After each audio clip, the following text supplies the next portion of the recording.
In October 1944, during World War II, the United States began its invasion of the Philippines to free it from Japanese control.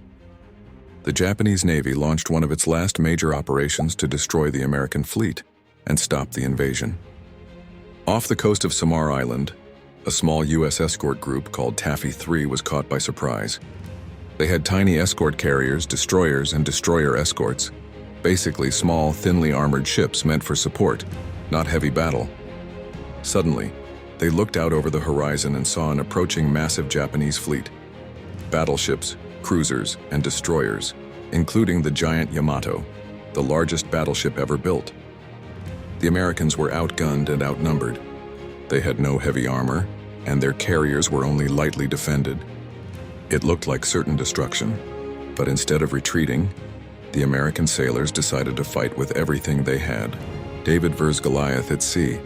The destroyer USS Johnston, led by Commander Ernest E. Evans, charged straight at the enemy fleet.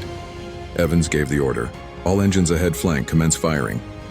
The little destroyer fired torpedoes at Japanese cruisers, scored hits, and drew the enemy's fire onto itself.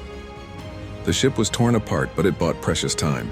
Meanwhile, other destroyers like the USS Hull and USS Heermann launched torpedo attacks too, zigzagging through walls of enemy fire. Even the tiny destroyer escort USS Samuel B. Roberts, nicknamed the destroyer escort that fought like a battleship, charged forward, firing at ships 10 times its size. Up above, American pilots from the escort carriers joined in. Many had already dropped their bombs on land targets and had no heavy weapons left. Still, they dove at the Japanese ships, making fake attack runs to scare them. Some even dropped practice bombs or fired pistols from their cockpits just to distract the enemy. The tide turns. The Japanese fleet was so overwhelmed by the ferocity of the defense that they believed they were facing a much larger American force. Confused and harassed by the constant attacks, they eventually turned away. Against all odds, the little U.S. ships had stopped the Japanese battleships. The cost was high.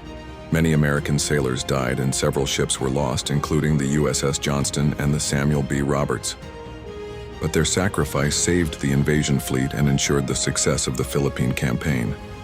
Legacy historians often call the Battle off Samar one of the greatest naval upsets in history.